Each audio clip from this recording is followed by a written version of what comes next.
Hello friends, આજે આપણે આપણી રોગપ્રતિકારક શક્તિ વધારીને કેવી રીતે હેલ્ધી બની શકીએ છીએ અને રોગોથી મુક્ત બની શકીએ છીએ તેના વિશેનો આજનો લાઈવ વેબિનાર છે. તો પહેલાં તો આ વેબિનારમાં આપ બધાનું સ્વાગત છે. તમે તમારી રોગપ્રતિકારક શક્તિ વધારીને જો આજના વેબિનારનું બધું જ ફોલો કરશો તો જરૂરથી બીમારીમાંથી મુક્ત રહી શકશો અને તમારી ઇમ્યુનિટી સિસ્ટમ વધારી શકશો. પહેલાં તો તમે તમારું નામ કમેન્ટમાં જરૂરથી લખજો.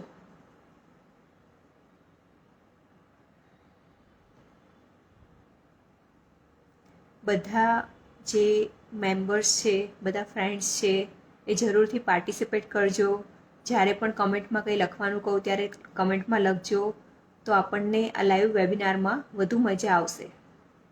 તો પહેલાં બધા તમારું નામ જરૂરથી જણાવો. મુદ્રાબેન, જયશ્રી પંચાલ, રિંકલ દેસાઈ, તમારું બધાનું આજના લાઈવ વેબિનારમાં સ્વાગત છે. મિલનભાઈ, રિદ્ધિબેન, હવે તમે ક્યાંથી છો, કયા સિટીમાંથી છો તે જરૂરથી લખજો. લાઈવ વેબિનારનો બેનિફિટ જ એ છે કે દુનિયાના કોઈ પણ ખૂણેથી આપણે બધા એકસાથે મળીને આપણી હેલ્થ સુધારી શકીએ છીએ. મુદ્રાબેન વડોદરાથી છે, રિંકલબેન અમદાવાદથી, મિલનભાઈ મોરબીથી છે, જયશ્રી નવી મુંબઈથી છે, મિત્તલ રાજકોટથી છે, અનિતાબેન સુરતથી છે, ડૉક્ટર ખ્યાતિ અમદાવાદથી છે, રિદ્ધિબેન મોરબીથી છે. ખરેખર બધા ખૂબ જ સરસ પાર્ટિસિપેટ થઈને જવાબ આપો છો. ભૂમિબેન અમદાવાદથી છે, ખોખર એવું આવે છે, એમનું નામ નથી આવતું, એવો અમદાવાદથી છે. તો આજના લાઈવ વેબિનારની આપણે શરૂઆત કરીએ છીએ. તો તેના પહેલાં જો તમે નોટ અને પેપર, પેન અને પેપર લઈને ના બેઠા હોય, ડાયરી કે પેન લઈને ના બેઠા હોય, તો મારી તમારા બધાને રિક્વેસ્ટ છે કે જરૂરથી તમે ડાયરી અને પેન લઈને બેસો, કે આજના વેબિનારમાં તમને ઘણું બધું નવું જાણવા મળશે, શીખવા મળશે, અને તેને જો તમે લખી રાખશો અને તમારા જીવનમાં અપનાવશો તો તમે અને તમારા કુટુંબમાં બધાને આરોગ્ય સારું કરી શકશો. તો બધા જ નોટ અને પેન લઈને બેઠા છો તે જરૂરથી જોજો, અને તમને જે પણ સારું લાગે તે મેક્સિમમ નોટ બનાવજો. હિમાની, વેલકમ.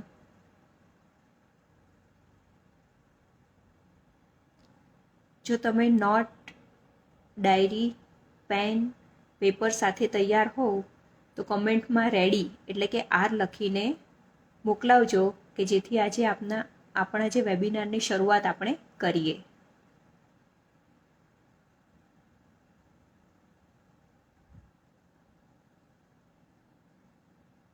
સરસ, જયશ્રીબેને આર લખીને મોકલાવ્યું છે, એટલે આજના વેબિનાર માટે રેડી છે.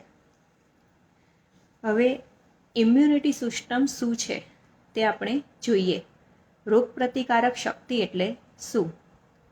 રોગપ્રતિકારક શક્તિ એટલે કે આપણા શરીરમાં, આપણે આપણા ગયા વેબિનારમાં પણ જોયું હતું કે આપણા શરીરમાં ભગવાને એટલી સરસ રચના કરી છે કે કોઈ પણ રોગ હોય તે જાતે જ આપણે તેમાંથી બહાર નીકળી શકીએ છીએ. કોઈ પણ મેડિસિનની આપણા શરીરમાં જરૂર નથી. હું આજે તમને એક વાર્તા કહીશ કે તેને તમે કોયડો પણ કહી શકો. આપણે બધાએ માછલી ઘર જોયું હશે કે જેમાં આપણે માછલીને રાખીએ છીએ.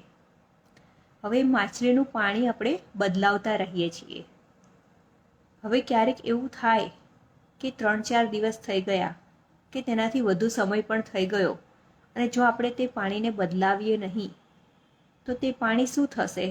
દૂષિત થઈ જશે, બગડી જશે, બરાબર ને? હવે તે પાણી દૂષિત થઈ જશે તો તો તેમાં રહેલી માછલીને પણ જો આપણે બહાર નહીં કાઢીએ તો મરવા લાગશે અથવા બીમાર પડી જશે. તો તમારા બધાને એક પ્રશ્ન છે કે આપણે તે પાણીમાં દવાઓ નાખીએ છીએ કે તે પાણીને બદલીએ છીએ. જો આપણે તે પાણી જે માછલી ઘરનું પાણી હોય એમાં આપણે દવા નાખતા હોય તો ડી લખજો અને પાણીને ચેન્જ કરતા હોય તો સી લખજો.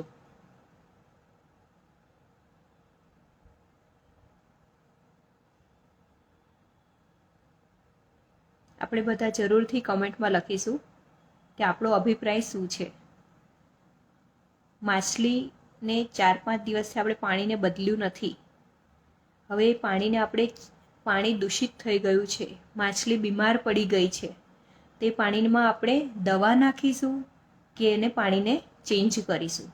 તો સરસ, મુદ્રાબેન, ખ્યાતિબેન, ભૂમિ, રિદ્ધિબેન બધાએ લખ્યું છે સી એટલે આપણે એને ચેન્જ કરીશું. એટલે જો એ પાણીને આપણે ચેન્જ કરી દેશું તો ઓટોમેટિક ફરીથી માછલી તેમાં રમવા અને કૂદવા લાગશે. તેને કોઈ દવાની જરૂર નથી. તેવી રીતે આપણું બોડી પણ તેવું જ છે. આપણી ઇમ્યુનિટી સિસ્ટમ એટલી આપણે એને સ્ટ્રોંગ બનાવીએ ને કે કોઈ પણ રોગોમાંથી આપણને રક્ષણ આપી શકે અથવા આપણા શરીરમાં કોઈ પણ રોગને એન્ટર જ ના થવા દે. આપણે કોરોનામાં પણ ઘણા બધાને એવા જોયા હશે કે જેમની ઇમ્યુનિટી એટલી સારી હતી ને કે તેમને કંઈ જ વાંધો આવ્યો નથી. અને ઘણા બધા આપણે લોકો આપણા નજીકના જ લોકોને જોયા હશે કે જેમની ઇમ્યુનિટી કહેવાય ને કે બહુ જ લો હતી ને, તો બધાથી બહુ કાળજી રાખવા છતાં પણ તેમને કોરોના થઈ ગયો હતો. અને જો લો ઇમ્યુનિટી સિસ્ટમ હોય તો તેનાથી જે સૌથી ડેન્જર કહેવાય એવો રોગ થાય છે તે છે કેન્સર. આપણા બધાના જ બોડીમાં દરરોજ કેન્સર સેલ ઉત્પન્ન થતા હોય છે. આપણા બધાના બોડીમાં કેન્સરના સેલ હોય છે, પણ આપણી ઇમ્યુનિટી સિસ્ટમ દરરોજ તે કેન્સર સેલ સાથે લડે છે અને તેને મારી દે છે. પણ જો આપણી ઇમ્યુનિટી સિસ્ટમ લો હોય, ઓછી હોય, રોગપ્રતિકારક શક્તિ ઓછી હોય તો એ કેન્સર સેલ સામે લડી શકતી નથી અને કેન્સર સેલ ગ્રોથ થાય છે અને તે બહાર આવે છે. એટલે ઇમ્યુનિટી સિસ્ટમ એટલી સ્ટ્રોંગ છે કે કોઈ પણ ડિસીઝ હોય, કોઈ પણ રોગ હોય તો તેની સામે તે લડી શકે છે. તો આપણે જોયું કે ઇમ્યુનિટી સિસ્ટમનું શું કામ છે આપણા શરીરમાં. હવે આપણે જોઈએ કે ઇમ્યુનિટી સિસ્ટમ જો ઓછી હોય તો તેની આપણા શરીરમાં શું અસર થાય? તો આપણું સ્ટ્રેસ લેવલ વધે, આપણી ઊંઘ ડિસ્ટર્બ થાય, આપણા શરીરમાં બીમારીઓ આવે અને એક બીમારી આવે અને મેડિસિન લઈએ એટલે બીજી બીમારી આવે. આમને આમ બીમારીઓ વધતી જાય. આવી રીતે જો રોગપ્રતિકારક શક્તિ ઓછી હોય તો સ્કિનના ઇસ્યુ થાય, હેરફોલ થાય, શરીરમાં ક્યાંક ને ક્યાંક એની અસર આપણને જોવા મળે. તો આપણે આ ઇમ્યુનિટી સિસ્ટમને સારી કરવી હોય, રોગપ્રતિકારક શક્તિ વધારવી હોય તો તેના માટે પહેલાં આપણે શું કરવું જોઈએ? તો આપણા ડાયટમાં ચેક કરવું જોઈએ, આપણી લાઈફસ્ટાઈલ ચેક કરવી જોઈએ. તો આપણે ડાયટને ચેક કરીએ તો આપણા ડાયટમાં વિટામિન સી, વિટામિન ડી, ઝીંક, એન્ટીઓક્સિડન્ટ અને પ્રોબાયોટિક આટલી વસ્તુ આપણે આપણા ડાયટમાં એડ કરવી જોઈએ. હવે આપણે અહીંયા બધા નામ તો જોયા, પણ આપણને ખબર ના હોય કે વિટામિન સી મારે શરીરમાં જરૂર છે તો મારે કયું ફૂડ લેવું જોઈએ. તો પહેલાં તો આપણે જોઈએ કે કયા કયા ફૂડ આપણે જોયા. તો વિટામિન સી, વિટામિન ડી, ઝીંક, પ્રોબાયોટિક અને એન્ટીઓક્સિડન્ટ. વિટામિન સી આપણા શરીરમાં ખાટા ફળો છે તેમાંથી વિટામિન સી મળે છે. સ્ટ્રોબેરીમાંથી પણ વિટામિન સી મળે છે. પછી આપણે જોઈએ તો કેપ્સિકમ, બ્રોકેલી એ બધામાં જ વિટામિન સીનું પ્રમાણ સારું હોય છે. હવે વિટામિન ડી જોઈએ તો વિટામિન ડીનો મેઇન સ્ત્રોત છે સૂર્યપ્રકાશ. સવારે સૂર્ય ઉગે પછીના 2 કલાક અને સૂર્ય આથમતા પહેલાંના 2 કલાકનો જે સૂર્યપ્રકાશ હોય તેમાં જો દરરોજ આપણે 15 થી 20 મિનિટનો સમય પસાર કરીએ તો આપણને વિટામિન ડી મળી રહે છે અને આપણી ઇમ્યુનિટી સિસ્ટમ પણ સ્ટ્રોંગ થાય છે. આપણને બધાને જ ખબર હશે કે જ્યારે ન્યૂબોર્ન બેબી હોય, નાનું બાળક જન્મે ત્યારે એને આપણે કુમળા તડકામાં રાખીએ છીએ. તો વિટામિન ડીની આપણા બધાના જ શરીરમાં ખૂબ જ જરૂર છે. તે આપણી ઇમ્યુનિટી સિસ્ટમને સ્ટ્રોંગ કરે છે. માટે સવારે સૂરજ ઉગે તેનાથી 2 કલાક અને સૂરજ આથમે તેના પહેલાંના 2 કલાક સૂર્યપ્રકાશ લેવો જરૂરી છે. તેની સાથે તમે તમારા ડાયટમાં મશરૂમ પણ એડ કરી શકો. જો ઇઝીલી અવેલેબલ હોય તો મશરૂમ પણ તમારા ડાયટમાં વિટામિન ડી માટે તમે એડ કરી શકો. પછી આપણે જોઈએ તો ઝીંક. ઝીંક આપણને શેમાંથી મળે? તો nuts, seeds, grains and legumes. Nuts એટલે તો આપણે કાજુ, બદામ, અખરોટ, પિસ્તા, આ બધા જ ડ્રાયફ્રૂટ, આ બધા જ સૂકો મેવો આપણા ડાયટમાં જરૂરથી ઉમેરવો જોઈએ. અને તે ડાયરેક્ટ ન ખાતા 7 થી 8 કલાક તેને પલાળીને ખાવો જોઈએ. તો તેની ન્યુટ્રિશન વેલ્યુ પણ વધી જાય છે અને આપણા શરીરમાં પોષક તત્વો પણ આપે છે. સીડ્સ. સીડ્સ આપણે બધા અત્યારે તરબૂચ ખાતા હશું, ટેટી ખાતા હશું, તો તરબૂચમાં જાણતા અજાણતા જ તેના બી આપણા પેટમાં જતા રહેતા હોય છે.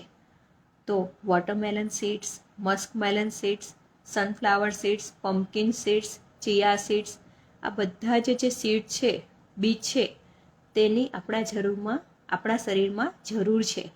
માટે તેને આપણે લેવા જોઈએ. જો બીજને પણ, સીડ્સને પણ 2 કલાક પલાળીને લો તો તેની અસર પણ સારી થાય છે. અથવા તેને રોસ્ટ કરીને મુખવાસની જેમ પણ તમે લઈ શકો છો. તમને કયા ફ્રૂટ ભાવે છે તે તમે કમેન્ટમાં લખો. તમારું ફેવરિટ ફ્રૂટ કયું છે?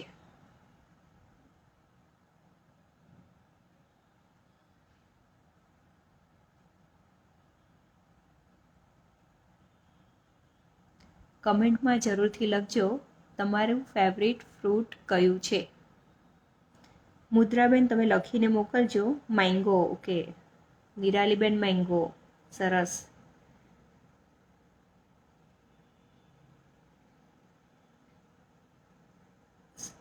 રિંકલબેન મેંગો.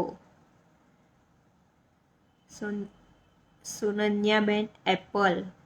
મિલનભાઈ એપલ. સરસ. હવે તમે તમારા ડાયટમાં નટ્સ ઉમેરો છો? નટ્સ એટલે સૂકો મેવો, ડ્રાયફ્રૂટ. તો તેમાં તમારું ફેવરિટ ડ્રાયફ્રૂટ કયું છે તે પણ જરૂરથી કમેન્ટમાં લખજો. પ્રિયાબેન વોટરમેલન. સરસ. ખ્યાતિબેન મેંગો, વોટરમેલન. સરસ. તમને ભાવતા ડ્રાયફ્રૂટ જરૂરથી કમેન્ટમાં લખજો. હેતલબેન મેંગો. નિરાલીબેન બદામ, આલમંડ.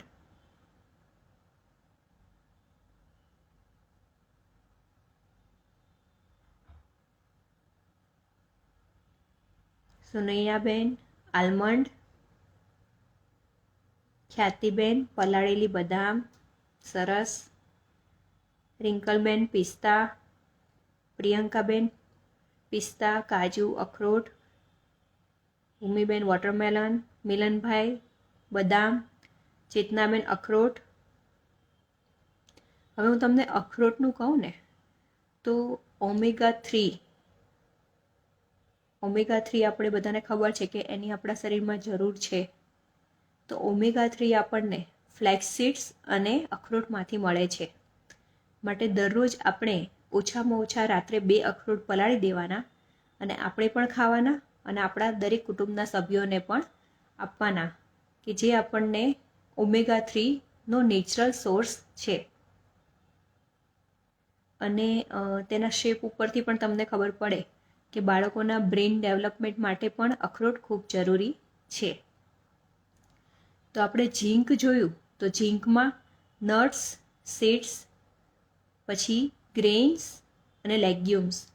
એટલે નટ્સ અને સીડ્સ આપણે જોયા કે ડ્રાયફ્રૂટ, કાજુ, બદામ, અખરોટ, બદામ, પિસ્તા, કિસમિસ, બધું આપણે આપણા ડાયટમાં એડ કરીશું. સીડ્સ પણ જોયા કે આપણે તરબૂચના બીજ, ટેટીના બીજ, સનફ્લાવરના બીજ, પમ્પકિન બીજ, ચિયા બીજ, તલ, અળસી, વરિયાળી એ બધું આપણે બીજમાં ગણીશું. એ બધું આપણે આપણા ડાયટમાં એડ કરીશું. તેની સાથે અનાજ, અનાજ એટલે ઘઉં, ચોખા, બાજરી, મકાઈ, જુવાર, જવ તે બધાનો જ આપણે આપણા ડાયટમાં ઉપયોગ કરીશું. અને દાળ, જે તુવેરની દાળ, મગની દાળ, પછી ચણાની દાળ, બધી જ દાળનો પણ આપણે અલગ અલગ દિવસે કેવી રીતે આપણે આપણા ડાયટમાં ઉપયોગ કરી શકીએ તે જોશું, કે જેનાથી આપણા શરીરમાં ઝીંક મળી રહે અને આપણી ઇમ્યુનિટી સિસ્ટમ સ્ટ્રોંગ થાય. તો આપણે જે ડાયટ એન્ડ લાઇફસ્ટાઇલ છે, ન્યુટ્રિશન એન્ડ ઇમ્યુનિટી સિસ્ટમ પણ કહેવાય, એમાં આપણે પહેલું જોયું વિટામિન સી, વિટામિન ડી, ઝીંક. હવે આપણે જોઈશું પ્રોબાયોટિક. હવે પ્રોબાયોટિક એટલે શું? તો ઘણીવાર આપણને કન્ફ્યુઝન હોય કે મારે અથાણું ખાવું કે ના ખાવું. આથાવાળા ફૂડ એટલે કે ઇડલી, ઢોસા કે જેમાં આથો આવે છે, ઢોકળા, એ મારે ખાવા જોઈએ કે ના ખાવા જોઈએ? તે બધા જ પ્રોબાયોટિક સોર્સ છે. એટલે તમને બધાને ખુશી થશે કે એ બધું જ તમારે તમારા ડાયટમાં એડ કરવાનું છે. પાપડ, અથાણું, આથાવાળા જે ફૂડ છે એ અથાણું આપણે જોઈએ તો અથાણું પ્રોબાયોટિક છે.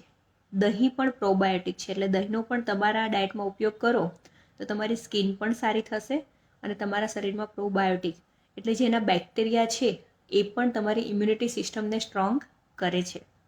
એટલે આથાવાળી વસ્તુ પણ આપણા શરીરમાં જરૂરી છે, અથાણું પણ જરૂરી છે. પણ અથાણામાં ઓછામાં ઓછા તેલમાં કેવી રીતે અથાણું બનાવો અને પછી તમે દરરોજ તમારા ડાયટમાં થોડું એવું લઈ શકો છો.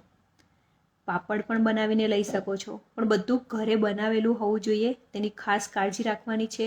તેમાં કોઈ પ્રિઝર્વેટિવ યુઝ કરવાનું નથી. નેચરલ જે આપણે ઘરનું બનાવેલું અથાણું ખાઈ શકીએ છીએ. એવી જ રીતે આપણે ઇડલી ઢોસાનું ખીરું જોઈએ, ઢોકળાનું ખીરું જોઈએ, તો એ પણ આપણે ઘરે બનાવીને અઠવાડિયામાં 2 વાર કે 3 વાર લઈ શકીએ છીએ, કે જેથી તેમાં દાળ અને ચોખા બંને હોય છે, કે જે તમને પ્રોટીનની રિક્વાયરમેન્ટ પણ તમારા શરીરમાં પૂરી પાડે છે, સાથે તમને પ્રોબાયોટિક પણ મળે છે. અને એમાં તમે વેજીટેબલ નાખીને પણ ઉપયોગ કરો તો ઇમ્યુનિટી બુસ્ટિંગનું બહુ મોટું કામ કરે છે. એટલે પ્રોબાયોટિકમાં તમે દહીં, અથાણું, પછી પાપડ અને ફર્મેન્ટેડ ફૂડ એટલે આથાવાળા ખોરાક આનો ઉપયોગ કરી શકો છો. હવે આથાવાળા ખોરાકમાં આપણે જોઈએ તો ઇડલી, ઢોસા, ઢોકળા, હાંડવો, ઈદડા, ખમણ આ બધાનો ઉપયોગ આપણે કરતા હોઈએ છીએ. તેમાં તમને સૌથી વધુ શું ભાવે છે તે જરૂરથી કમેન્ટમાં લખજો.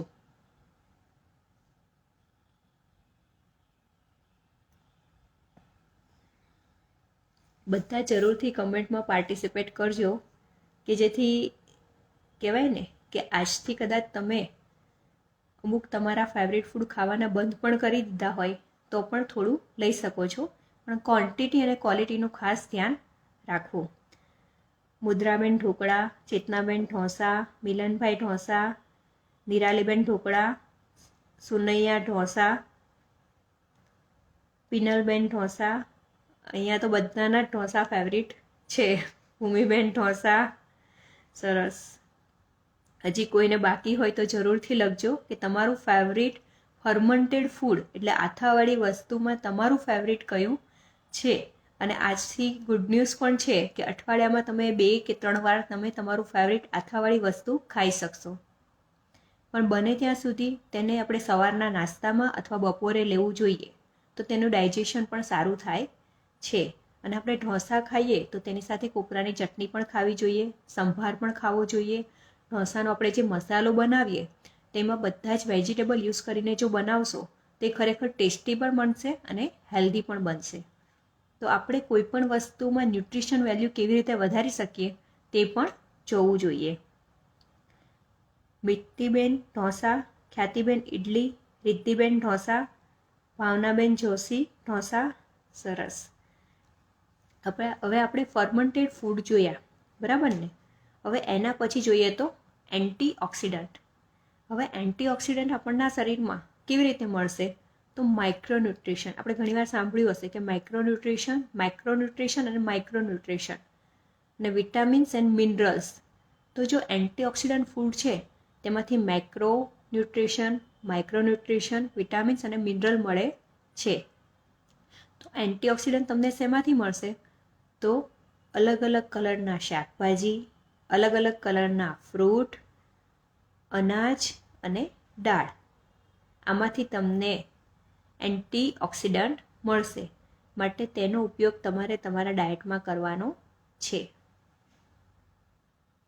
તો આપણે ફૂડ એન્ડ લાઈફસ્ટાઈલ અથવા લાઈફસ્ટાઈલ એન્ડ ઇમ્યુન સિસ્ટમ અથવા આપણું જે ડાયટ છે ઇમ્યુનિટી સિસ્ટમ વધારવા માટે, તેમાં સૌથી પહેલાં આપણે જોયું વિટામિન સી, વિટામિન ડી, ઝીંક, પછી એન્ટીઓક્સિડન્ટ અને પ્રોબાયોટિક ફૂડ.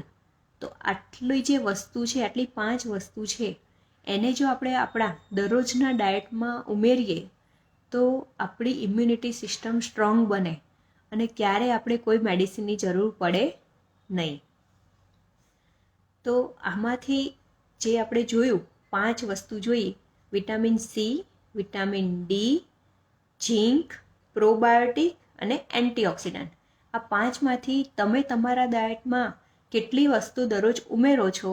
અત્યાર સુધી કેટલી વસ્તુ તમે તમારા ડાયટમાં ઉમેરો છો? 1, 2, 3, 4 કે 5? તે જરૂરથી તમારો નંબર લખજો. જો તમે 2 વસ્તુ ઓછામાં ઓછી દરરોજ તમારા ડાયટમાં ઉમેરતા હોય તો 2 લખજો, 3 ઉમેરતા હોય તો 3, 1 જ ઉમેરતા હોય તો 1. પણ જરૂરથી લખજો કે જે 5 વસ્તુ આપણે જોઈ, જે આપણા રોગપ્રતિકારક શક્તિ વધારે છે, તેમાંથી તમે અત્યારે તમારા ડાયટમાં કેટલી વસ્તુ એડ કરો છો.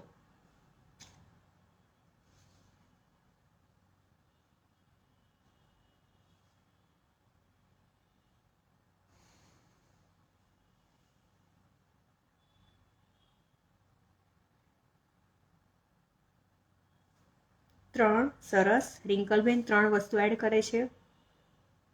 ખ્યાતિબેન 3, મુદ્રાબેન 4, ખૂબ સરસ. ઓહો, મિલનભાઈ 5, સુનૈયા 4, ભાવનાબેન 4, નિરાલીબેન 4, રીતિબેન 5. ખૂબ સરસ. અહીંયા આપણે જોઈએ તો બધાનો રેશિયો 3 કરતાં વધુ છે, એટલે તમારા બધાની ઇમ્યુનિટી સિસ્ટમ એવરેજ કરતાં સારી છે તેવું કહેવાય. પણ હવે આપણે એવું ધ્યાન રાખીશું કે જે 5 વસ્તુ આપણે જોઈ એ આપણા આખા દિવસના ડાયટમાં એડ થાય તેનું આપણે ધ્યાન રાખીશું. હવે આપણે જોઈએ તો એક્સરસાઇઝ અને ઇમ્યુનિટી. હવે એ બંને વચ્ચે શું સંબંધ છે? તો એક્સરસાઇઝનો આપણે ગયા જે લાસ્ટ વેબિનાર થયો લાઈવ, એમાં આપણે જોયું હતું કે એક્સરસાઇઝની આપણા બોડીમાં ખૂબ જ જરૂરી છે. પ્રાણાયામ, યોગા, વોકિંગ અને સૂર્ય નમસ્કાર કે મસલ્સ બિલ્ડિંગ એક્સરસાઇઝ, કંઈ પણ ફોર્મમાં તમે એક્સરસાઇઝ કરી શકો, પણ તેની આપણા શરીરમાં ખૂબ જ જરૂરી છે. હવે જ્યારે આપણે પ્રાણાયામ કરીએ છીએ તો પ્રાણાયામ કરવાથી જે લંગ્સમાં બેડ બ્રીથિંગ છે, ખરાબ તત્વો છે, ખરાબ બેક્ટેરિયા છે, તે બહાર નીકળે છે. એટલે ઓછામાં ઓછા 10 મિનિટથી આપણે શરૂઆત કરવી જોઈએ પ્રાણાયામની, કે જેથી આપણું લંગ્સ દરરોજને દરરોજ સાફ થાય. એવી રીતે આપણે કસરત કરીએ તો કસરત કરવાથી પરસેવો થાય છે.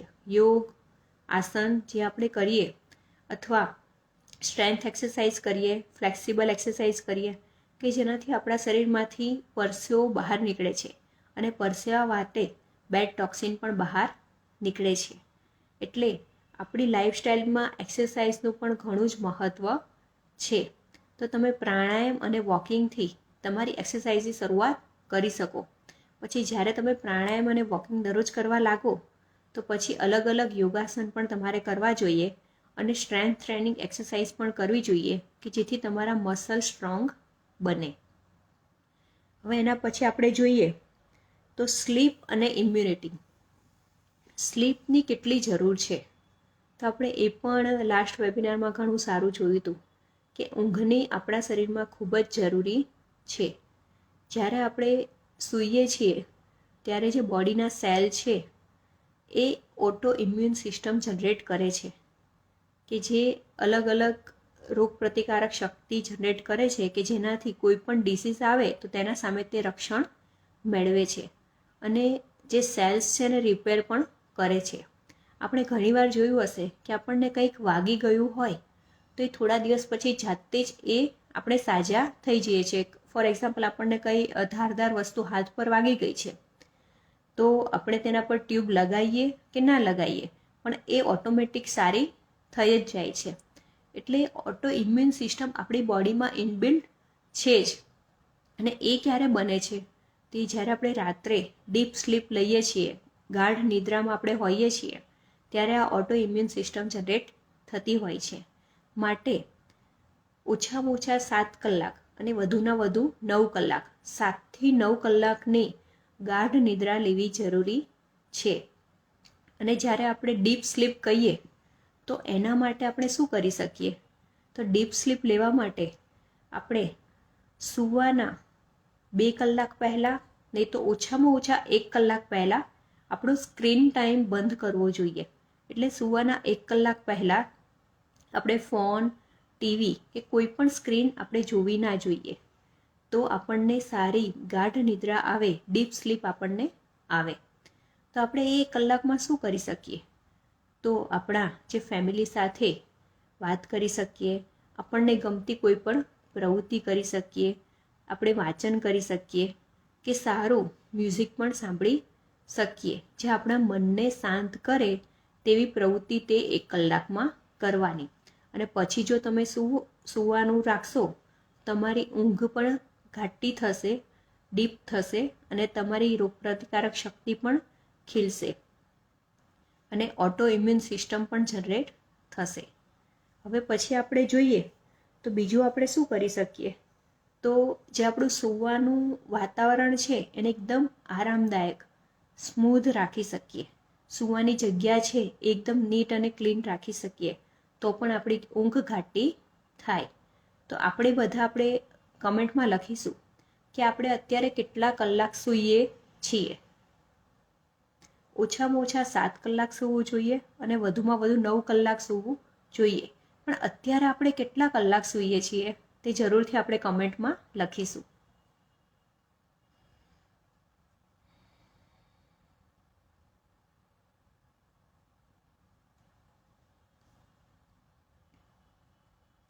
અને જો આપણી ઊંઘના કલાકની સાથે આપણી જો ડીપ સ્લીપ હોય તો ડી કરીને આપણે કેટલા કલાક સૂઈએ છીએ તે લખીશું. ભાવનાબેન 8 કલાક, ખૂબ સરસ. સુનૈયાબેન 6 કલાક, રિંકલબેન ખૂબ સરસ 8 કલાક, પ્રિયંકાબેન 7 કલાક, પિનલબેન 7 કલાક, મુદ્રાબેન 7 કલાક, ખ્યાતિબેન 7 કલાકની ઊંઘ લેશો. પણ સાથે જો આપણે ડીપ સ્લીપ લેતા હોય તો ડી પણ ટાઈપ કરીશું. ડીપ સ્લીપ એટલે કે એમાં આપણને એકદમ રાત્રે સૂઈને સવારે ઉઠીએ તો એકદમ ફ્રેશનેસ ફીલ થવી જોઈએ શરીરમાં. અને ઊંઘ આપણી ઊંઘમાં વચ્ચે વચ્ચે આપણે ઉઠી ના જતા હોઈએ અને સરસ સાંજે સૂતા અને સવારે ઉઠ્યા તે સમય દરમિયાન આપણું મન એકદમ શાંત હોય તો એને આપણે ડીપ સ્લીપ કહેશું. મિલનભાઈ 5.5 થી 6 કલાક. તમારે થોડો સમય તમારો ઊંઘવાનો વધારવો જોઈએ. એટલીસ્ટ 1 કલાક કે અડધો કલાક વધારીને તમે તમારા શરીરને આરામ આપી શકો છો. સુનૈયાબેન નો ડીપ સ્લીપ. ચેતનાબેન 6 કલાક. મિલનભાઈ ડીપ સ્લીપ છે. મુદ્રાબેન વચ્ચે થોડું ડિસ્ટર્બ થાય છે એમના બેબીના કારણે, તો it's okay. Mudraben no deep sleep. Khyatiben deep sleep. આના પછીનો એક વેબિનાર આપણે એવો પણ કરીશું કે જે ખાલી સ્લીપ ઉપર હશે, કે સારામાં સારી ગાઢ નિદ્રા ડીપ સ્લીપ લેવા માટે આપણે શું કરી શકીએ. કે સ્લીપ ખોરાક કરતાં પણ વધુ ઇમ્પોર્ટન્ટ છે. આપણને અત્યાર સુધી એવું હશે કે જીવવા માટે ખોરાકની જરૂર છે, પણ ખોરાક કરતાં પણ ઊંઘની જીવવા માટે ખૂબ જરૂરી છે. એટલે પહેલું સ્લીપ આવે અને તે પણ સૌથી વધુ સમય સારો જોઈએ તો 10 થી 2 વાગ્યા સુધીની જે ઊંઘ છે એ સમય એવો છે કે તેમાં તમારી ઇમ્યુનિટી સિસ્ટમ સૌથી વધુ સારી થાય છે. ઓટો ઇમ્યુન સિસ્ટમ સૌથી વધુ સારી જનરેટ થાય છે. એટલે આ સમયમાં તો તમે સૂતેલા જ હોવા જોઈએ એવો મેક્સિમમ તમારે પ્રયત્ન કરવાનો. 10થી જે રાત્રે 10 વાગ્યાથી 2 વાગ્યાની ઊંઘ છે તે સૌથી બેસ્ટ ટાઈમ માનવામાં આવે છે. હવે આપણે જોઈએ તો સ્ટ્રેસ મેનેજમેન્ટ. આપણે સૌથી પહેલાં આપણી જે લાઈફસ્ટાઈલ અને ઇમ્યુનિટી સિસ્ટમ એટલે કે આપણે એમાં કયા ફૂડ લઈ શકીએ તે જોયું. તેના પછી આપણે જોયું તો એક્સરસાઇઝ અને ઇમ્યુનિટી. તેના પછી સ્લીપ અને ઇમ્યુનિટી. હવે જોઈએ સ્ટ્રેસ મેનેજમેન્ટ. હવે લાસ્ટ જે બ્લુ ઝોનના લોકો હતા એ કેવી રીતે હેલ્ધી અને હેપી રહી શકતા હતા તેના 9 સિક્રેટ્સ આપણે જોયા. જો એ આપણે બધા સિક્રેટ ફોલો કરીએ તો આપણી 100% સ્ટ્રેસ આપણને ક્યારેય લાઈફમાં આવે નહીં. અને જો સ્ટ્રેસ આવતું હોય તો એને તમે કેવી રીતે તેમાંથી નીકળી શકો તો પહેલું છે માઇન્ડફુલનેસ મેડિટેશન. આપણે લાસ્ટ ટાઈમ પણ વાત કરી હતી કે મેડિટેશન એટલે આંખ બંધ કરીને તમારા મનને શાંત કરવાનું છે અને તમારું ધ્યાન તમારા શ્વાસ પર લઈ જવાનું છે. અને જો મેડિટેશન ના થતું હોય તો તમે પ્રાણાયામથી શરૂઆત કરીને મેડિટેશન પર આવી શકો છો. પણ તમારે તમારા મનના વિચારોને કહેવાય ને કોન્શિયસ રાખવાના છે. એટલે તમને ખબર હોવી જોઈએ કે મનના વિચારો ઉપર મારું નિયંત્રણ છે. તે ખૂબ જ જરૂરી છે. અને તે કેવી રીતે આવે તો મેડિટેશનથી આવશે. મેડિટેશનની સાથે ડીપ બ્રીથિંગ. આપણે વાત કરી હતી કે આપણા મનને શાંત કરવા માટે આપણે આપણો મી ટાઈમ હોવો જરૂરી છે. જો હું મારો મી ટાઈમ કાઢી ના શકતી હોય તો દિવસમાં 2 કલાકે કે 1 કલાકે મને ડીપ બ્રીથિંગ કરવું ખૂબ જરૂરી છે. ડીપ બ્રીથિંગ એટલે આંખ બંધ કરીને ઊંડો શ્વાસ લેવાનો અને ધીરે ધીરે તેને છોડવાનો. જ્યારે તમે ઊંડો શ્વાસ લો ત્યારે મનમાં જ 4 કાઉન્ટ અથવા 4 ઓમકાર કરવાના. પછી શ્વાસને રોકવાનો છે. તેમાં આપણે 6 ઓમકાર અથવા 6 કાઉન્ટ કરવાના છે અને પછી શ્વાસને છોડવાનો છે. શ્વાસ છોડતી વખતે 8 કાઉન્ટ કરવાના છે. એટલે જ્યારે ઇનહેલ એટલે શ્વાસ લઈએ ત્યારે 4 કાઉન્ટ, પછી શ્વાસને રોકવાનો છે ત્યારે 6 કાઉન્ટ અને શ્વાસ છોડીએ ત્યારે 8 કાઉન્ટ. આ રીતે તમે ડીપ બ્રીથિંગ કલાક કે 2 કલાકે 1 કે 2 વાર કરી લેશો તો તમારી જે લંગ્સ છે એ પણ સાફ થશે, તેમાંથી બેડ બેક્ટેરિયા દૂર થશે, તમારું મન શાંત થશે અને તમે સ્ટ્રેસ ફ્રી હેપી લાઈફ જીવી શકશો. હવે આપણે જોઈએ તો હાઇડ્રેશન. હાઇડ્રેશન એટલે કે આખા દિવસમાં પહેલાં મને બધા કહેજો અત્યારે કે તમે કેટલું પાણી પીવો છો. આખા દિવસમાં અત્યારે તમે કેટલું પાણી પીવો છો તે જરૂરથી મને કહેજો. નવા બધા લોકો જોડાઈ રહ્યા છે તેમનું લાઈવ વેબિનારમાં સ્વાગત છે. અત્યારે તમે આખા દિવસ દરમિયાન કેટલું પાણી પીવો છો જે જરૂરથી જણાવજો.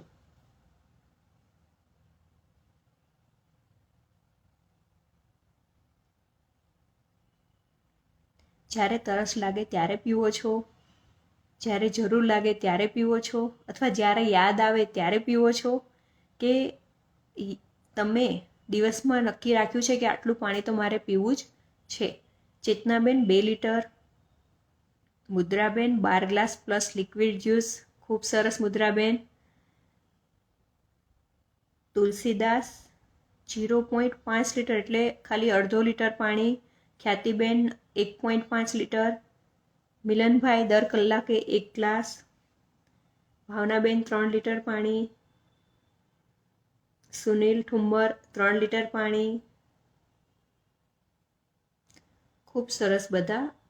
ખાલી આપણે જોયું તો એક જે હતા એમની જે વોટર ઇન્ટેક છે ઓછો હતો 0.5 એટલે ઘણો ઓછો કહેવાય. પણ આપણે આખા દિવસમાં ઓછામાં ઓછા 8 ગ્લાસ અને વધુમાં વધુ 12 ગ્લાસ પાણી આપણા શરીરમાં જવા જોઈએ, જેનું આપણે બધા ધ્યાન રાખીશું. હાઇડ્રેશનનું કામ એ છે કે જે આપણા બ્લડ સેલ્સ જે વ્હાઇટ બ્લડ સેલ્સ આપણા બોડીમાં જે સર્ક્યુલેટ થતા હોય તો આપણે જેટલું પાણી પીએ એટલી સર્ક્યુલેશનની સ્પીડ છે એ પ્રોપર રહે. પણ જો પાણી આપણે ઓછું પીતા હોય તો જે વ્હાઇટ બ્લડ સેલ સર્ક્યુલેશન છે એ પણ ઓછું થાય. એટલે આપણા પાણી પીવાની જે જરૂરિયાત છે બોડીમાં એ પણ ખૂબ જરૂરી છે. Penal Ramani 2 litre. સરસ. એટલે આથી આપણે બધા એવું હોય તો નોટ કરીશું કે આખા દિવસમાં ઓછામાં ઓછા 8 ગ્લાસ અને વધુમાં વધુ 12 ગ્લાસ પાણી તો મારા શરીરમાં જવું જ જોઈએ, કે જેનાથી વ્હાઇટ બ્લડ સેલનું સર્ક્યુલેશન છે એ પ્રોપર થાય અને મારી ઇમ્યુનિટી સિસ્ટમ છે એ પણ સારી થાય. હવે આપણે જોઈએ તો અવોઇડ ટોક્સિન્સ, વ્યસનથી દૂર રહો. હવે વ્યસનની શરૂઆત કરીએ, ટોક્સિન્સ છે, અવોઇડ ટોક્સિન્સ છે એની શરૂઆત કરીએ તો ચા કોફીથી શરૂઆત થાય છે. મોબાઈલ પણ એક વ્યસન જ છે. તો ચા, કોફી, પછી વધુ પડતો સ્ક્રીન ટાઈમ, તમાકુ, સિગારેટ, આલ્કોહોલ, આ બધું જ વ્યસન છે, બેડ ટોક્સિન છે. તો તેને આપણી લાઈફસ્ટાઈલમાંથી આપણે દૂર કરવા જોઈએ. જો આપણે આપણી લાઈફસ્ટાઈલમાંથી દૂર કરીશું તો આપણી ઇમ્યુનિટી સિસ્ટમ સ્ટ્રોંગ બનશે, આપણે ખુશ રહીશું અને આપણે બીજાને પણ ખુશ રાખી શકશું. તો આપણે આજથી નક્કી કરીએ, જો કદાચ ચા પીવાની આપણને હેબિટ હોય તો આપણે 2 વાર પીતા હોય તો 1 વાર લઈએ. ચા આપણે કદાચ 1 રકાબી પણ પીતા હોય અથવા 1 કપ પણ પીતા હોય તો પણ તેને ડાયજેસ્ટ થવા માટે 24 hours રિક્વાયર્ડ છે. 1 કપ ચા ડાયજેસ્ટ થવા માટે 24 કલાકની જરૂર પડે છે. એટલે આપણે જો દિવસમાં 2 થી 3 વાર ચા પીતા હોઈએ તો એ ડાયજેસ્ટ ક્યારે થતી હશે તમે ખાલી વિચારો. એટલે આપણે એવું કરી શકાય કે આપણે તાત્કાલિક બંધ ના થાય તો કંઈ વાંધો નહીં, પણ આપણે ઓછી તો જરૂર કરી શકીએ. એટલે ચા કોફી એવી વસ્તુ છે કે જે જરૂરથી ઓછી કરી શકીએ. અને બીજું જો કોઈ આપણને વ્યસન હોય તો તેને તો આપણે બંધ જ કરવું જોઈએ. અને સ્ક્રીન ટાઈમ પણ માઇન્ડફુલ હોવો જોઈએ. વધુ પડતું સ્ક્રીનનો ઉપયોગ તમારા જે વિચારવાની શક્તિને ઓછી કરે છે, તમારી આંખોને ખરાબ કરે છે અને તમારો સમય પણ બગડે છે. એટલે સ્ક્રીન ટાઈમ પણ માઇન્ડફુલ હોવો જોઈએ. આખા દિવસમાં એવું નક્કી રાખવું જોઈએ કે આટલો જ ટાઈમ મારો સ્ક્રીન ટાઈમ હશે. બાકી મોબાઈલ સર્ફિંગમાં આપણો કેટલો ટાઈમ જાય છે તેની આપણને ખબર હોતી નથી. હવે આપણે બધા જ જે પોઈન્ટ છે તેને આપણે રિવાઇઝ કરીએ તો ઇમ્યુનિટી બુસ્ટિંગની હેબિટ જોઈએ તો આ મેઇન પોઈન્ટ્સ છે જેને બધા જ જરૂરથી લખજો. પહેલું પોઈન્ટ છે કે આપણા ડાયટમાં ફળો, શાકભાજી, અનાજ, દાળ, નટ્સ અને સીડ્સ આ બધું જ આપણા ડાયટમાં આપણે એડ કરવું જોઈએ. અને જે મિત્રો તો ડાયટ ડિલાઇટ સાથે જોડાયેલા છે તેમને ખબર છે કે એમનું વેઇટ લોસ કરવાનું હોય, એમને કોઈ ડિસીઝ રિવર્સ કરવો હોય તો કોઈ મેડિસિન, કોઈ સપ્લિમેન્ટ્સ આપવામાં આવતી નથી. ડાયટમાં શું એડ કરવામાં આવે તો ફ્રૂટ્સ, વેજીટેબલ્સ, અનાજ, દાળ, નટ્સ અને સીડ્સ આટલી જ વસ્તુ એડ કરવામાં આવે છે. અને આટલી વસ્તુ એડ કરવાથી cancer, diabetes, BP, psoriasis, high blood pressure આટલા બધા રોગોમાંથી જે ધ ડાયટ ડિલાઇટ સાથે જોડાયેલા છે એમને છુટકારો મળેલો છે અને અત્યારે ખૂબ જ હેલ્ધી અને હેપી લાઈફ જીવી રહ્યા છે. એટલે આટલી વસ્તુ આપણે આપણા ડાયટમાં જરૂરથી એડ કરવું જોઈએ અને આપણા બાળકોને પણ આ બધી જ વસ્તુની અત્યારથી જ ખાવાની ટેવ પાડવી જોઈએ. પછી બીજું જોઈએ તો નિયમિત એક્સરસાઇઝ કરવાની. પ્રાણાયામ, યોગ, એક્સરસાઇઝ, ચાલવાનું કે જેનાથી આપણા જે બ્રીથિંગ છે એ સારા થાય. આપણે ડીપ બ્રીથિંગ કરી શકીએ. આપણે જ્યારે સીડી ચડીએ ત્યારે આપણને શ્વાસ ચડવો ના જોઈએ. તો શરૂઆત તમે કોઈ એક્સરસાઇઝ ના કરતા હોય તો વોકિંગ અને સૂર્ય નમસ્કારથી શરૂઆત કરી શકો. દરરોજ 10થી 20 મિનિટ પ્રાણાયામ માટે આપી શકો. આટલાથી પણ જો તમે શરૂઆત કરશો તો તમારી ઇમ્યુનિટી સિસ્ટમ સ્ટ્રોંગ બનશે. ત્રીજું જોઈએ તો 7થી 9 કલાકની ઓછામાં ઓછી ઊંઘ લેવી જોઈએ. અને ઊંઘ પણ કેવી હોવી જોઈએ તો ડીપ સ્લીપ હોવું જોઈએ. ગાઢ નિદ્રામાં 7થી 9 કલાક આપણે સૂવાનું છે. પછી ચોથું જોઈએ તો સ્ટ્રેસથી દૂર રહેવાનું છે. તેના માટે આપણે મેડિટેશન કરવાનું છે, ડીપ બ્રીથિંગ કરવાનું છે, આપણને ગમતા લોકો સાથે આપણે રહેવાનું છે. અને જે બ્લુ ઝોનનો આપણા ગયા શનિવારનો જે લાઈવ એપિસોડ હતો તે ઓલરેડી યુટ્યુબ અને ઇન્સ્ટાગ્રામ ઉપર છે, તો ફરીથી આપણે તેને પણ જોઈ શકીએ છીએ. અને બ્લુ ઝોનના લોકો જે 9 પોઈન્ટ્સ ફોલો કરતા હતા તે આપણે પણ આપણા જીવનમાં ફોલો કરીને સ્ટ્રેસને ભગાડી શકીએ છીએ અથવા સ્ટ્રેસથી ઘણા જ દૂર રહી શકીએ છીએ અને હંમેશા ખુશ રહી શકીએ છીએ. પછી આપણે જોઈએ તો દિવસમાં ઓછામાં ઓછું 8 ગ્લાસ પાણી તો પીવું જ જોઈએ અને વધુમાં વધુ 12 ગ્લાસ પાણી લેવું જોઈએ, જેથી આપણે હાઇડ્રેટ રહીએ અને જે આપણા વ્હાઇટ બ્લડ સેલ્સ છે એનું સર્ક્યુલેશન પ્રોપર થાય. અને લાસ્ટ પોઈન્ટ હતો વ્યસનથી દૂર રહો.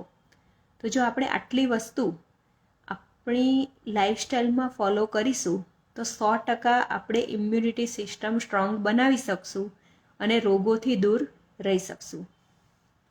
હવે આપણે જે પોઈન્ટ્સ જોયા એ 6 પોઈન્ટ જોયા કે આપણી ઇમ્યુનિટી સિસ્ટમ સ્ટ્રોંગ બનવા માટે આપણે કયા 6 પોઈન્ટનો ઉપયોગ આપણા જીવનમાં કરી શકીએ. તો આમાંથી અત્યારે તમે કેટલા પોઈન્ટ્સ ફોલો કરો છો તે જરૂરથી કમેન્ટમાં લખજો. અને એના પછી આજે આપણે ક્વેશ્ચન આન્સર સેશન પણ રાખીશું કે આજનો જે વેબિનાર થયો બૂસ્ટ યોર ઇમ્યુનિટી, એમાં તમારે કોઈ ક્વેશ્ચન પૂછવો છે, તમારા મનમાં કોઈ પ્રશ્ન છે તો જરૂરથી તમે અહીંયા લખજો, તો આપણે એનો જવાબ પણ મેળવીશું. તો આ જે 6 પોઈન્ટ છે તેમાંથી તમે તમારી લાઈફસ્ટાઈલમાં અત્યારે કેટલા પોઈન્ટ ફોલો કરો છો કે જેથી તમારી ઇમ્યુનિટી સિસ્ટમ સ્ટ્રોંગ બની શકે.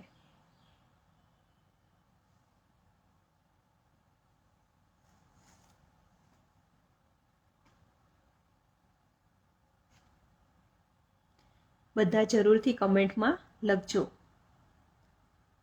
અને જેમનું પણ લાઈવ સેશન મિસ થયું છે તે લોકો એનું રેકોર્ડિંગ તમને યુટ્યુબ પર અને ઇન્સ્ટાગ્રામ પર, ફેસબુક પર અવેલેબલ હશે તો તમે જોઈ શકશો. પણ બધાને એવી રિક્વેસ્ટ છે કે જ્યારે લાઈવ સેશન હોય ત્યારે જો તમે જોઈન કરશો તો તમને વધુ મજા આવશે. તમે કમેન્ટમાં પણ તમારો રિપ્લાય આપી શકશો અને તમને પણ એકબીજા સાથે આપણે લાઈવ વાત કરીએ છીએ તેવું ફીલ થશે. 4 પોઈન્ટ, રિંકલબેન 3 પોઈન્ટ, મિલનભાઈ 5 point, ખ્યાતિબેન 4 point, Sunil Thummar 5 point. ખૂબ સરસ.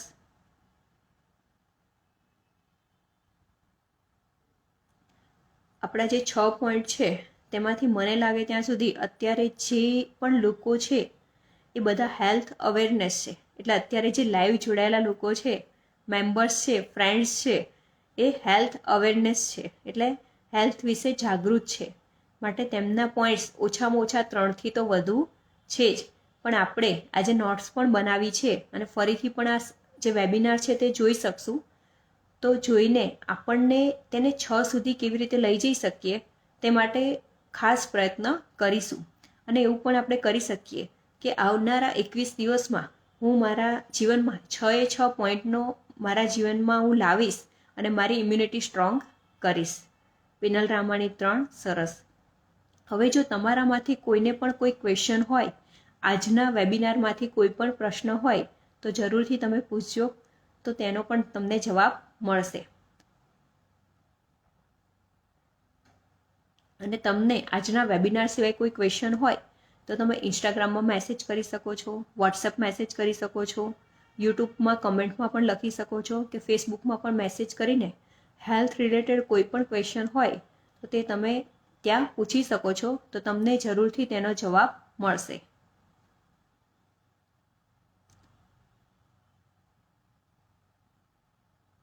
હવે તમારા બધા ફ્રેન્ડ્સમાં કેટલા મિત્રો એવા છે કે જે આજથી એવું નક્કી કરે છે કે 6 પોઈન્ટ પોતાના લાઈફસ્ટાઈલમાં એડ કરશે કે જેથી તેમની ઇમ્યુનિટી એટલી સ્ટ્રોંગ બને કે કોઈ પણ ડિસીઝ તેમના જીવનમાં પણ ના આવે કે તેમના કોઈ કુટુંબીઓ છે, જે પ્રિયજનો છે, ફેમિલી મેમ્બર્સ છે, તેમના જીવનમાં પણ ના આવે. તો 6 જે પોઈન્ટ્સ છે તે ફોલો કરવા માટે કેટલા જણ રેડી છે તો કમેન્ટમાં R લખીને મોકલાવજો.